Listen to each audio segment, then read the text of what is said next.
കേരളത്തിലെ സാമ്പത്തിക വളർച്ചയെ സംബന്ധിച്ചിട്ട് ഭയങ്കര തെറ്റായിട്ടുള്ള ഒരുപാട് നെറേറ്റീവ്സ് നടക്കുന്നുണ്ട്. അതിനകത്ത് ഉദാഹരണത്തിന് ഒരാൾ പറയും ഇതെല്ലാം പുറത്തുനിന്ന് ആളുകൾ കാശ് കൊണ്ട് തരുന്നുണ്ടോ. ഒന്നാമത്തെ കാര്യം നമ്മുടെ ആഭ്യന്തര ഉൽപ്പാദനം, അതാണല്ലോ നമ്മുടെ സാമ്പത്തിക ഇക്കോണമിയായിട്ട് നമ്മൾ കണക്കാക്കുന്നത്.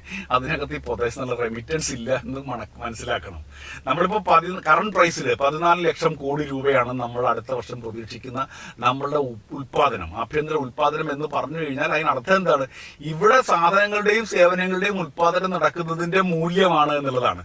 അതിന്റെ നെറ്റ് എന്ന് പറഞ്ഞു കഴിഞ്ഞാൽ അതിനകത്തുനിന്ന് എന്താ പറയാ, അതിനുവേണ്ടി നടത്തിയിട്ടുള്ള ക്യാപിറ്റൽ ഇൻവെസ്റ്റ്മെന്റ് ഒഴിച്ച് നിർത്തി കഴിഞ്ഞാൽ ബാക്കിയുള്ളത് അതാണ് നെറ്റ് ഉൽപാദനം എന്ന് പറയുന്നത്. ആ ഉൽപാദനത്തിനകത്ത് റെമിറ്റൻസ് എങ്ങനെ വരുന്നത്? നമ്മളുടെ 14 ലക്ഷം കോടി രൂപയാണ് നമ്മളുടെ ആഭ്യന്തര ഉൽപാദനം എന്നുണ്ടെങ്കിൽ നമുക്ക് റെമിറ്റൻസ് എന്ന് പറയുന്നത് അതിന്റെ ഒരു 17-18% ഇതിന്റെ ഭാഗമായിട്ടില്ല, അത് വരുന്നത് നോക്കിയാൽ അതുണ്ട്. അത് പക്ഷെ നമ്മളുടെ ഈ ആഭ്യന്തര ഉൽപാദനത്തിൽ പ്രതിഫലിക്കും കേട്ടോ. അതെന്തുകൊണ്ടാണ്? കാരണം ഈ വരുന്ന പണം മുഴുവൻ എവിടെയെങ്കിലും പോയിട്ട് വെറുതെ കുഞ്ഞിരിക്കല്ല. അത് കടയാവും, ആശുപത്രിയാവും, ഷോപ്പിംഗ് മാളാവും, അല്ലെങ്കിൽ സിനിമാ തിയേറ്റർ ആവും, അല്ലെന്നുണ്ടെങ്കിൽ എന്തെങ്കിലും സംരംഭമാവും. അതൊക്കെ നമ്മളുടെ ഇക്കോണമിയിൽ വരുത്തുന്ന മാറ്റങ്ങൾക്കനുസരിച്ച് അതിന്റെ നിക്ഷേപവും ഉപയോഗവും മാറിക്കൊണ്ടിരിക്കും. ഇതിനകത്ത് സമീപകാലത്ത് വരുന്ന ധനാത്മകമായിട്ടുള്ള പോസിറ്റീവായിട്ടുള്ള മാറ്റങ്ങളെയാണ് നമ്മൾ മനസ്സിലാക്കേണ്ടത്. അപ്പൊ നമ്മുടെ ഇക്കണോമിക് നമ്മളുടെ ഗ്രോത്തിന്റെ അതിന്റെ റോബസ്നെസ്, അതിന്റെ ഒരു എന്താ പറയാ, അതിന്റെ ഒരു ചടുലത എന്ന് പറയുന്നത് കേരളത്തില് ആഭ്യന്തര ഉൽപാദനത്തിൽ വരുന്ന ചടുലത തന്നെയാണ്. അതിനകത്ത് യാതൊരു സംശയവും നമുക്കില്ല. അത് നിങ്ങൾക്ക് മനസ്സിലാകണമെന്നുണ്ടെന്നുണ്ടെങ്കിൽ നമുക്ക് നോക്കേണ്ടത് 2018 ഫ്ലഡ് എന്ന് പറഞ്ഞു കഴിഞ്ഞാല് കേരളത്തിലെ എല്ലാ റിവർ ബേസിനും മുങ്ങിപ്പോയൊരു സ്ഥലമാണ് അല്ലേ. നമ്മുടെ ഗ്രോത്ത്, നമ്മുടെ സാമ്പത്തിക വളർച്ച 5% കണ്ട് താഴേക്ക് പോയി ഇല്ലേ. ഇന്ത്യയിലെ മറ്റൊരു പ്രദേശവും തിരിച്ചു പിടിക്കുന്നതിനേക്കാൾ എത്ര വേഗത്തിലാണ് നമ്മൾ തിരിച്ചു പിടിച്ചത്. ഇപ്പോൾ നമ്മൾ കഴിഞ്ഞ 10 വർഷത്തെ ആവറേജ് ഗ്രോത്ത് എടുത്തു കഴിഞ്ഞാൽ ശരാശരി 7% നമ്മൾ വളർന്നു എന്ന് പറഞ്ഞാൽ 2018 ഫ്ലഡ്, 2019 ഫ്ലഡ്, 2020-21 കോവിഡ്, ഇതെല്ലാം കഴിഞ്ഞിട്ടും നമ്മുടെ ആവറേജ് ഗ്രോത്ത് 6-7% ഉണ്ട്. റെസ്പെക്റ്റബിൾ ആണ്. അതിന്റെ അർത്ഥം എന്താണ്? വളരെ ഡൈനാമിക് ആയിട്ടുള്ള ഇതെങ്ങനെ സംഭവിക്കുന്നു എന്നുള്ളതാണ് മനസ്സിലാക്കേണ്ടത്. ഇത് മനസ്സിലാക്കേണ്ടത് 2009 ഇടതുപക്ഷ ജനാധിപത്യ മുന്നണി സർക്കാരിന്റെ കാലത്ത് ഒരു മാന്ദ്യവിരുദ്ധ പാക്കേജ് കൊണ്ടുവന്നിരുന്നു. എന്തായാലും ആഗോളതലത്തിൽ മാന്ദ്യം സംഭവിക്കുകയാണ് എന്ന് പറഞ്ഞാൽ മുതലാളിമാർ കാശ് മുടക്കുന്നില്ല, ഇക്കോണമിയിലേക്ക് കാശ് വരുന്നില്ല. ഇക്കോണമിയിലേക്ക് കാശ് വരാൻ സർവ്വസ്ഥലത്തിലും റിട്ടാർഡാണ്, പ്രവർത്തനങ്ങൾ മന്ദീഭവിച്ചിരിക്കുന്നു. അപ്പൊ പറഞ്ഞു ഈ ആപത്തൊരവസരമാണ്, നമുക്ക് ഇന്ന് ഈ റോഡ് പാലമൊക്കെ പണിയാം, അത് നാളെ നമുക്ക് നല്ല സമ്പത്താവുകയും ചെയ്യും. അന്നെല്ലാവരും കൂടെ പറഞ്ഞു ഇതെന്താണ് ഈ കുറെ കല്ലും റോഡും പണിതിട്ടാണോ നിങ്ങൾ ചെയ്യുന്നത്? ആ മാന്ദ്യവിരുദ്ധ പാക്കേജിൽ നിന്നും ഉടലെടുത്ത് വന്നാണ് 2011 ബഡ്ജറ്റിനകത്ത്, കേരളത്തിന്റെ ബഡ്ജറ്റിനകത്ത് ഞങ്ങൾ ഇന്ന് കാണുന്ന കിഫ്ബി പോലൊരു സംവിധാനം ഉണ്ടാക്കും എന്ന് പറഞ്ഞു. 2011 ദൗർഭാഗ്യവശാൽ 2011 മുതൽ 2016 വരെ പിന്നീട് വന്ന സർക്കാർ ആ സാധനത്തിന് എടുത്ത് മാറ്റിവെച്ചു. പക്ഷെ അവരുടെ അവസാന ബഡ്ജറ്റിൽ അവർക്ക് റിയലൈസ് ചെയ്യും, 16-ന്റെ അവസാനമാകേണ്ടി വന്നു അവർക്ക് റിയലൈസ് ചെയ്യാൻ ഇതല്ലാതെ വഴിയില്ല, ഇതിൽ കൊണ്ടുവരണം. അങ്ങനെ ഉമ്മൻചാണ്ടി അവതരിപ്പിക്കുന്ന അവസാന ബഡ്ജറ്റിനകത്ത് ഈ പഴയ മോഡൽ ഞങ്ങൾ പരിശോധിക്കും എന്ന് എഴുതി വെക്കേണ്ടി വന്നു. പക്ഷെ 16 മുതൽ 26 വരെയുള്ള സർക്കാർ ഇത്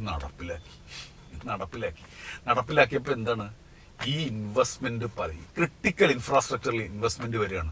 റോഡ് നന്നാകുന്നു, പാലം നന്നാകുന്നു, വൈദ്യുതി വിതരണം മെച്ചപ്പെടുന്നു, വിവരവിനിമയം മെച്ചപ്പെടുന്നു.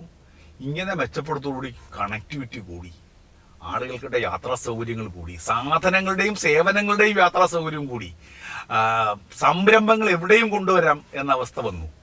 ഇതോടൊപ്പം കേരളത്തിലെ ഉന്നതമായിട്ടുള്ള മതേതരത്വത്തിൽ അടിസ്ഥാനമായിട്ടുള്ള സമാധാനത്തിന്റെ അന്തരീക്ഷം, ഈ അന്തരീക്ഷത്തിനകത്തേക്ക് സംരംഭങ്ങൾ കടന്നു വരികയാണ്. സംരംഭങ്ങൾ കഴിഞ്ഞ 10 വർഷം ഇന്ത്യയിലെ വ്യവസായം അല്ലെങ്കിൽ നിക്ഷേപം നടത്തുന്ന കാര്യത്തിനകത്ത് ഏറ്റവും അൺഫ്രണ്ട്ലി ആയിട്ടുള്ള, സൗഹൃദപരമായ അല്ലാത്ത 27-28 സ്ഥാനത്തുണ്ടായിരുന്ന കേരളം നാടകീയമായിട്ട് മാറുകയാണ് കഴിഞ്ഞ 5 കൊല്ലം കൊണ്ട്. കഴിഞ്ഞ 5 കൊല്ലം എന്ന് എന്താ പറയണമെന്നറിയോ? 2017-18 നമ്മൾ ഈ ഇൻഫ്രാസ്ട്രക്ചർ ഇംപ്രൂവ്മെന്റിനുള്ള പണം മുടക്കി തുടങ്ങുന്നത്. അത് വന്ന് പ്രായോഗികമായി വരുന്നു, സംരംഭങ്ങൾ വരുന്നു. കേരളത്തിൽ ഇന്ന് ആഭ്യന്തര ഉൽപാദനം നടത്തുന്ന ഏതെങ്കിലും ഒരു വ്യവസായി അവർ മടിയില്ലാതെ പറയുന്ന ഒരു കാര്യമുണ്ട്, കേരളമാണ് ഏറ്റവും നല്ല സ്ഥലം എന്ന് പറയുക. അങ്ങനെ സംരംഭങ്ങൾ വരുന്നു, നിക്ഷേപം വരുന്നു. ആ നിക്ഷേപത്തിന്റെ അടിസ്ഥാനത്തിൽ ഇത് തൊഴിലിൽ പ്രതിഫലിക്കുന്നുണ്ടോ എന്നുള്ളതാണല്ലോ അതാണ് കേരളത്തിൽ തൊഴിലെടുക്കാൻ ആളുകൾ ആഗ്രഹിക്കുന്ന പ്രദേശമായി കേരളം മാറിയിട്ടുണ്ട്. നാഷണൽ എംപ്ലോയബിലിറ്റി സർവേ എന്നൊക്കെ പറഞ്ഞിട്ടുള്ള ആധികാരികമായ പഠനങ്ങളുണ്ട്. ആ പഠനങ്ങളിൽ ഇത് റിഫ്ലക്റ്റ് ചെയ്യണം.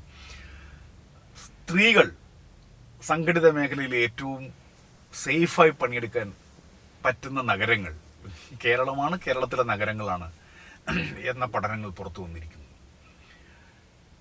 ഇത് മാത്രമാണോ? ഇത് മാത്രമല്ല, കേരളത്തിനെ കുറിച്ച് കാലങ്ങളായിട്ട് നമുക്ക് എല്ലാവർക്കുമുള്ളൊരു പ്രയാസവും നമ്മളുടെ ഒരു പ്രഹേളികയും എന്താ? നമുക്ക് പഠിച്ചിറങ്ങുന്ന കുട്ടികൾക്ക് വേണ്ടത്ര പണി കൊടുക്കാൻ പറ്റുന്നില്ല എന്നുള്ളതാണ്. അൺഎംപ്ലോയ്മെന്റ് എന്ന് പറയുന്നത്, തൊഴിലില്ലായ്മ നിരക്ക് വളരെ ഉയർന്നതാണ് എന്നുള്ളതാണ്. 2016 11-12% തൊഴിലില്ലായ്മ നിരക്കാണ്. തൊഴിലെടുക്കാൻ പാകത്തിലുള്ള ആളുകളുടെ തൊഴിലില്ലായ്മ നിരക്ക് എന്ന് പറയുന്നത് ഒരു തരത്തിലുള്ള തൊഴിലുമില്ല എന്നുള്ളതാണ്. ആ 12%. ഇപ്പോൾ വന്നിരിക്കുന്ന അവസ്ഥ എന്താണ്? 2025 വരെയുള്ള സ്ഥിതിവിശേഷം പീരിയോഡിക് ലേബർ ഫോഴ്സ് സർവേ എന്ന് പറഞ്ഞിട്ടുള്ള ഏറ്റവും പുതിയ പഠനം പുറത്തു വന്നു. നമ്മുടേത് ദേശീയ ശരാശരി അൺഎംപ്ലോയ്മെന്റ് എന്ന് പറഞ്ഞാൽ 3.4 3.4. നമ്മുടേത് 4%, 4.1. അവിടെ എത്തി നമ്മൾ എന്ന് പറഞ്ഞാൽ ദേശീയ ശരാശരിയിലേക്ക് എത്തി. ഇതിൽ വേറൊരു കാര്യം കൂടിയുണ്ട്. ആ വേറൊരു കാര്യം എന്താണെന്നറിയോ? ആ വേറൊരു കാര്യം എന്ന് പറയുന്നത് നമ്മുടെ തൊഴിലിൻ്റെ ക്വാളിറ്റി, തൊഴിലിൻ്റെ ഗുണമേന്മ എന്ന് പറഞ്ഞാൽ സാലറി വേജിലുള്ള ആളുകൾ, വേറൊരു തരം കാഷ്വൽ ലേബേഴ്സ് ഉണ്ട്, കോൺട്രാക്ട് ലേബേഴ്സ് ഉണ്ട്. ഇതിനകത്ത് കാഷ്വൽ ലേബർമാരുടെയും കോൺട്രാക്ട് ലേബർമാരുടെയും അളവിൽ കുറവ് വരികയും 100 പേര് പണിയെടുക്കണമെങ്കിൽ അതിൽ എത്രയാണെന്നുള്ളത് അത് കുറവ് വരികയും റെഗുലർ സാലറി എംപ്ലോയ്മെൻ്റ് എന്നുള്ളത് ഇന്ത്യയിൽ ഒരു സംസ്ഥാനത്താണ് കൂടിയിട്ടുള്ളത്, അത് കേരളത്തിലാണ് കൂടുകയും ചെയ്തു. അപ്പോൾ തൊഴിലിൻ്റെ ക്വാളിറ്റി, അപ്പോൾ സംരംഭം വരുന്നു, നിക്ഷേപം വരുന്നു, തൊഴിലെടുക്കാൻ പറ്റുന്ന സ്ഥലമായി കേരളം മാറുന്നു. തൊഴിലില്ലായ്മ നിരക്ക് എന്ന് പറയുന്നത് 2016 അപേക്ഷിച്ച് നേർപാതിയായിട്ട് കുറയുന്നു. അതോടൊപ്പം തന്നെ തൊഴിലിൻ്റെ ക്വാളിറ്റി വർദ്ധിക്കുന്നു. കോൺട്രാക്ട് എംപ്ലോയ്മെൻറ്റും കാഷ്വൽ എംപ്ലോയ്മെൻറ്റും താഴേക്ക് വരികയും റെഗുലർ സാലറീഡ് എംപ്ലോയ്മെൻറ്റ് എന്ന് പറയുന്നത് കൂടുകയും ചെയ്തു.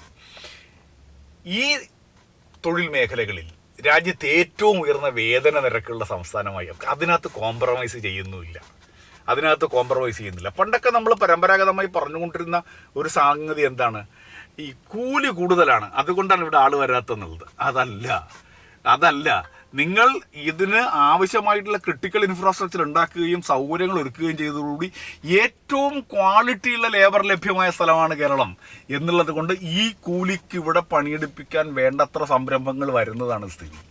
നമ്മളുടെ ഗ്രാമീണ മേഖലയിലുള്ള തൊഴിൽ വേതനത്തിനകത്ത് അഗ്രികൾച്ചർ വേതനമാകട്ടെ, നോൺ അഗ്രികൾച്ചർ വേതനമാകട്ടെ ഒന്നും കുറച്ചിട്ടില്ല, അത് കൂടുക തന്നെയാണ്. ഇന്ത്യയിലെ വേതന നിരക്കിലേക്ക് എത്തണമെങ്കിൽ അത് സംഘടിത മേഖലയിലും അതെ, അസംഘടിത മേഖലയിലും അതെ. ഇന്ത്യയിലെ മറ്റ് സംസ്ഥാനങ്ങൾ കേരളത്തിലെ അഗ്രികൾച്ചറിലെ റൂറൽ വേതന നിരക്ക് എത്രയാണ്? ഏതാണ്ട് 750 രൂപയാണ്. 750 എന്ന് പറഞ്ഞാൽ 750 രൂപയ്ക്ക് ആരും കിട്ടില്ല. പക്ഷേ 750 റെക്കോർഡ് ചെയ്യപ്പെട്ടിട്ടുള്ളത്. ഇന്ത്യയിലെ എത്രയാണ്? നേർപാതിയില്ല. അപ്പം അവരൊക്കെ എത്തുന്നതിന് ഇതിൻ്റെ ഫലമായിട്ട് എങ്ങനെയാണ് നീതിയുക്തമായിട്ട് കേരളം വളരുന്നത് എന്നറിയാമോ? റെമിറ്റൻസ് എന്ന് പറഞ്ഞില്ലേ നമ്മൾ നേരത്തെ പറഞ്ഞത്, 2.25 ലക്ഷം കോടി രൂപ നമുക്ക് പുറത്തുനിന്ന് ഇങ്ങോട്ട് വരുന്നുണ്ട്. അതിപ്പോൾ നമ്മൾ കെട്ടിടം പണിയാൻ ഉപയോഗിക്കുന്നു. ആ കെട്ടിടം പണിയാൻ ഉപയോഗിച്ച് കഴിഞ്ഞാൽ നമ്മളത് പലതരത്തിലുള്ള ആളുകൾക്ക് കിട്ടുക. പണിയെടുക്കുന്നതിന് കിട്ടും, അങ്ങനെ ചെയ്യും, പലതിലും കിട്ടും. അത് നമ്മുടെ ഓട്ടോറിക്ഷ തൊഴിലാളിക്ക് കിട്ടും, അങ്ങനെ പലർക്കും കിട്ടും ആ റെമിറ്റൻസിൻ്റെ ഷെയർ. ആ റെമിറ്റൻസിൻ്റെ ഷെയർ തൊഴിലാളിക്ക് കിട്ടുന്നത് ഈ പിച്ചക്കൂലിയല്ല, ഉയർന്ന കൂലിയാണ്. ഇങ്ങനെയാണ് കേരളം ഇഗാലിറ്റേറിയൻ ആയിട്ടുള്ളൊരു സംസ്ഥാനമായി നിലനിൽക്കുന്നത്. അതിനകത്ത് നമ്മുടെ സംഘടിത തൊഴിലാളി പ്രസ്ഥാനത്തിന്റെ കളക്റ്റീവ് ബാർഗൈനിങ് എന്ന് പറയുന്ന വഹിച്ച പങ്ക്, ഇതിനെയൊക്കെ നിരാകരിച്ചുകൊണ്ട് ചില സ്വത്വബോധത്തിന്റെ അടിസ്ഥാനത്തിൽ ഇതെല്ലാം ചെയ്യാം എന്ന് തീരുമാനിക്കുന്നത് പ്രായോഗികമായി ഈ പച്ച യാഥാർത്ഥ്യങ്ങളെ കാണാതെയുള്ള സംഗതിയാണ്. ഇങ്ങനെയാണ് കേരളം മുന്നോട്ട് പോകുന്നത്. അതിന്റെ അടയാളങ്ങൾ നമുക്കിപ്പോൾ എവിടെയും കാണാം. വളരെ വ്യക്തമാണ്, ഇത് മുന്നോട്ട് പോകണം എന്നുള്ളതാണ് പ്രശ്നം. അതാണ് വസ്തുത. 2 കാര്യങ്ങൾ പറയേണ്ടതുണ്ട്. ഒന്നാമത്തത്, നമ്മൾ കടക്കെണിയിലാണോ എന്നുള്ളത്. കടക്കെണി എന്ന് പറഞ്ഞു കഴിഞ്ഞാൽ എന്താണ്? കടമെടുത്ത പൈസ തിരിച്ചു കൊടുക്കാൻ പറ്റാതെ പറഞ്ഞാൽ നമ്മൾ കൊടുത്ത് നിവൃത്തിയില്ലാതെ അവസാനിപ്പിക്കണം. അങ്ങനത്തെ ഒരു സ്ഥിതി കേരളത്തിൻ്റെ ചരിത്രത്തിൽ ഇന്നുവരെ വന്നിട്ടില്ല. ആ പദപ്രയോഗം തന്നെ തെറ്റാണ്. 2, സാമ്പത്തിക ശാസ്ത്രത്തിൻ്റെ തിയറട്ടിക്കലായിട്ട് സിദ്ധാന്തപരമായി ഒരു സംസ്ഥാനം അല്ലെങ്കിൽ ഒരു സർക്കാർ കടക്കണിയിലാണ് എന്ന് പറയണമെങ്കിൽ അതിന് ഉപയോഗിക്കുന്ന മാനദണ്ഡം എന്താണ്? സംസ്ഥാനത്തിൻ്റെ വളർച്ചാ നിരക്ക് അതിൻ്റെ പലിശ നിരക്കിനേക്കാൾ താഴെയായിരിക്കണം. കേരളം അങ്ങനത്തെ സന്ദർഭം ഒരിക്കലും നേരിട്ടിട്ടില്ല, ഇന്നേ വരെ നേരിട്ടിട്ടില്ല. അപ്പോൾ സാമ്പത്തിക ശാസ്ത്രത്തിൻ്റെ നിയതമായിട്ടുള്ള പരിശോധനാ വഴികളിൽ കൂടിയല്ല കടക്കണിയാണെന്ന് പറയുന്നത്. 2, കടം മേടിച്ച പൈസ തിരിച്ചു കൊടുക്കാൻ പറ്റാതെ കെണിയിലായി പോയി എന്നുള്ള പ്രായോഗിക അനുഭവത്തിൻ്റെ അടിസ്ഥാനത്തിലും അല്ല പറയുന്നത്. പിന്നെ ചില ആളുകളുടെ മനോപുരത്തിൽ ഉടലെടുക്കുന്ന ഭാവനയുടെ അടിസ്ഥാനത്തിലാണ് കേരളം കടക്കണിയിലാണ് എന്ന് പറയുന്നത്. അപ്പോൾ കടം എത്രയാവാം? കടം ഇത്ര രൂപയാകാം എന്നാണോ? അതായത് 1 ലക്ഷം കോടി രൂപയാവും, 2 ലക്ഷം കോടി രൂപയാവും. ഏതാണ് ഐഡിയൽ ആയിട്ടുള്ള ഒരു കടത്തിൻ്റെ വലിപ്പം?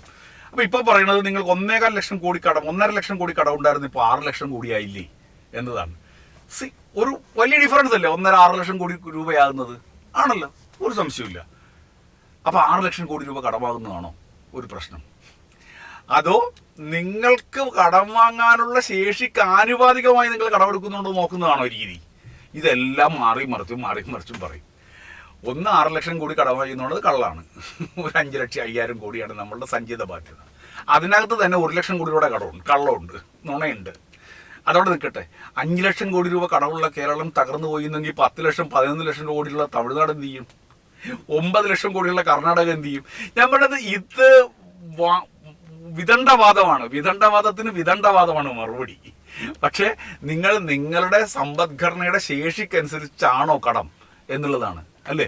15ാം ധനകാര്യ കമ്മീഷൻ പറഞ്ഞത് 35% ഇൻഡിക്കേറ്റീവ് ടാർഗറ്റ് അതാണ് അല്ലേ. നമ്മളുടെ ഇപ്പോഴത്തെ എത്രയാണ്? 34.13 കേരളത്തിന്റെ ചരിത്രത്തിൽ കേരളത്തിന്റെ ആഭ്യന്തര ഉത്പാദനത്തിന് ആനുപാതികമായി കടം ഏറ്റവും കൂടുതൽ ഉണ്ടായിരുന്ന വർഷം ഏതാ? ഈ കേരളത്തിൽ ഐക്യജനാധിപത്യ മുന്നണിക്ക് വേണ്ടിയിട്ട് JS അടൂർ എന്ന് പറഞ്ഞൊരു പണ്ഡിതനുണ്ട്. അദ്ദേഹത്തിന്റെ സ്ഥാപനം മേരി ജോർജിനെ കൊണ്ട് നടത്തിച്ച പഠനത്തിനകത്ത് 25 കൊല്ലത്തെ കണക്കെടുത്തിട്ടുണ്ട്. ഞാൻ വേറെ കണക്കെടുക്കാറില്ല, ഞാൻ മേരി ജോർജിന്റെ കണക്കെടുക്കാറുള്ളൂ. കാരണം അത് മതി, അവരാണല്ലോ ഇപ്പൊ കേരളം തകർന്നു എന്ന് പറഞ്ഞു നടക്കണവര്. അതിനകത്തുണ്ട് 2004 ആരാണെന്ന് ഇവിടെ മുഖ്യമന്ത്രി ആയിരുന്നു 2004 ആന്റണിയും ആ ടൈമില് ആന്റണിയും പിന്നെ ഉമ്മൻചാണ്ടിയല്ലേ മുഖ്യമന്ത്രി അല്ലേ. എന്നിട്ട് കേരളം തകർന്നായിരുന്നു. അപ്പോൾ 42% എന്ന് പറയുമ്പോൾ നിങ്ങൾ ആലോചിക്കണം, ട്രഷറിയിൽ നമ്മൾ നിക്ഷേപിക്കുന്ന പണം ഉണ്ടല്ലോ, പബ്ലിക് അക്കൗണ്ട് എന്നാ പറയാ, അത് ഈ സഞ്ചിത ബാധ്യതയുടെ ഭാഗമായി കണക്കാക്കുന്നത് 2017 മുതലാണ്. അത് അന്ന് കണക്കാക്കിയിരുന്നെങ്കിൽ 42 അല്ല 50 ആയേനെ. ഇപ്പൊ നമ്മൾ 34.1%. കോവിഡ് കാലത്ത് പോലും കേരളത്തിന്റെ കടം 39%. 42 ഇല്ല എന്ന് മനസ്സിലാക്കണം. 39%. കോവിഡ് കാലത്ത് ആളുകള് ജോലിയില്ലാതെ സമ്പദ്ഘടന അടച്ചുപൂട്ടിയ ഘട്ടത്തിൽ പിന്നെന്താണ് പുണ്യവാന്മാരായി ആ ഒരു നിലപാട് ഇടതുപക്ഷത്തിന് ഇല്ലെന്ന്. അന്ന് ധൈര്യപൂർവ്വം സമ്പദ്ഘടനയുടെ ക്രിട്ടിക്കൽ ഇൻഫ്രാസ്ട്രക്ചറിൽ പണം മുടക്കിയില്ലായിരുന്നുവെങ്കിൽ ഇന്നത്തെ കേരളം ഉണ്ടാകുമായിരുന്നില്ല എന്ന് മനസ്സിലാക്കണം. ഇന്നത്തെ പോലെ തൊഴിലില്ലായ്മ നിരക്ക് താഴേക്ക് വരില്ലായിരുന്നു. ഇന്നത്തെ പോലെ കേരളം പണിയെടുക്കാൻ പറ്റുന്ന സംസ്ഥാനമായി നിലനിൽക്കില്ലായിരുന്നു. ഇന്നത്തെ പോലെ കേരളം സംരംഭക സൗഹൃദ സംസ്ഥാനമായി മാറുമായിരുന്നില്ല. സംരംഭക സൗഹൃദ സംസ്ഥാനം എന്ന് പറഞ്ഞാൽ ചിരിച്ചുണ്ടാക്കുന്ന സാധനമല്ല. ചരക്കുകളും സേവനങ്ങളും കടത്താനുള്ള ഏറ്റവും സുഗമമായ വഴികൾ വേണം. വിവരം ട്രാൻസ്ഫർ ചെയ്യാനുള്ള ഏറ്റവും സുഗമമായ വഴികൾ വേണം. തടസ്സരഹിതമായി വൈദ്യുതിയും വെള്ളവും കിട്ടുന്ന സംവിധാനങ്ങൾ വേണം. ഈ സംവിധാനങ്ങൾക്കാണ് ക്രിട്ടിക്കൽ ഇൻഫ്രാസ്ട്രക്ചർ എന്ന് പറഞ്ഞാൽ. റോഡ് ഉണ്ടാക്കി കൊടുത്താലേ പ്രൈവറ്റ് ബസ് ഓടിക്കാൻ പറ്റും, ട്രാൻസ്പോർട്ട് ബസ് ഓടിക്കാൻ പറ്റും. റോഡ് ആരും സ്വകാര്യ മുതലാളി ഉണ്ടാക്കില്ല. റോഡ് ഉണ്ടാക്കാൻ കാശ് വേണം. ആ റോഡ് എങ്ങനെയാണ്? ആഴ്ചയ്ക്ക് പൊട്ടുന്ന റോഡല്ല, ദീർഘകാലം നിൽക്കുന്ന റോഡ് ഉണ്ടാക്കണം. അതിന് മുതൽ മുടക്ക് വേണം. കേരളത്തിന്റെ മലയോര മേഖലയിൽ ഒരു കാലത്തും കുണ്ടില്ലാത്ത റോഡ് ഉണ്ടാവാതെ എന്തുകൊണ്ടാണ്? മലയോര മേഖലയിൽ റോഡ് പണിയണമെങ്കിൽ വേറെ പുതിയ ടെക്നോളജി മുടക്കി ചെയ്യണം. അല്ലാതെ MLA ഫണ്ടിലെ ഇച്ച കാശ് കൊണ്ടിട്ട് കുഴി മൂടാനേ പറ്റൂ. ആ മാറ്റം നിങ്ങൾക്ക് കാണാം, ആ മാറ്റം കാണാം. ആ പണം മുടക്കിയതാണ് ഇന്നത്തെ കേരളത്തിന്റെ മുന്നോട്ടുള്ള റോഡ്. അത് കേരളത്തിന് തരുന്ന ഡിവിഡൻസ് വേണ്ടാന്ന് വെക്കണമെന്നുള്ളതാണ്. ഈ പണം മുടക്കേണ്ടതില്ല എന്ന് പറയുന്നത് ആ വാദം ഇടതുപക്ഷത്തിന്റെ വാദമല്ല. ഇടതുപക്ഷം അതിൽ വിശ്വസിക്കുന്നതുമില്ല. അതുകൊണ്ട് ആ നഷ്ടങ്ങൾ ഇഹലോകത്തിൽ മനുഷ്യർക്ക് സ്വർഗം തീർക്കാൻ നിൽക്കുന്നവനാണ് കമ്മ്യൂണിസ്റ്റുകാരൻ. അല്ലാതെ എന്നെങ്കിലും നന്നാകും, നിനക്ക് നല്ല കാലത്ത് ഒരു വീട് വെച്ച് തരാമെന്നല്ല. ഇന്ന് വീട് വെക്കണം, അവിടെ നിന്റെ കുഞ്ഞുങ്ങൾ നന്നായി ഉറങ്ങണം, നന്നായി പഠിക്കണം. അങ്ങനെ പഠിപ്പിച്ചത് കൊണ്ടും ആരോഗ്യം കൊടുത്തത് കൊണ്ടുമാണ് ഇവർ പുറത്തേക്ക് പോകാനാണെങ്കിലും പഠിക്കാനാണെങ്കിലും പണിയെടുക്കാനാണെങ്കിലും പ്രാപ്തരായത്. ആ സിദ്ധാന്തത്തിന്റെ പ്രയോക്താക്കളാണ് കേരളത്തിലെ കമ്മ്യൂണിസ്റ്റുകാർ. ആ സിദ്ധാന്തത്തിൻ്റെ മുന്നോട്ട് കൊണ്ടുപോകുന്നതാണ് കേരളത്തിലെ ഇടതുപക്ഷ ജനാധിപത്യ മുന്നണി. ആ നയം നടപ്പിലാക്കുന്നതാണ് LDF സർക്കാർ. അല്ലാതെ ഇതെല്ലാം ഇങ്ങനെ പൊതിഞ്ഞു പിടിച്ച് എന്തോ നല്ല കാലത്തിന് വേണ്ടി കാത്തിരിക്കുന്ന പുണ്യാത്മാക്കളുടെ ഒരു സംഘമല്ല ഇടതുപക്ഷ ജനാധിപത്യ മുന്നണി എന്ന് മനസ്സിലാക്കുക.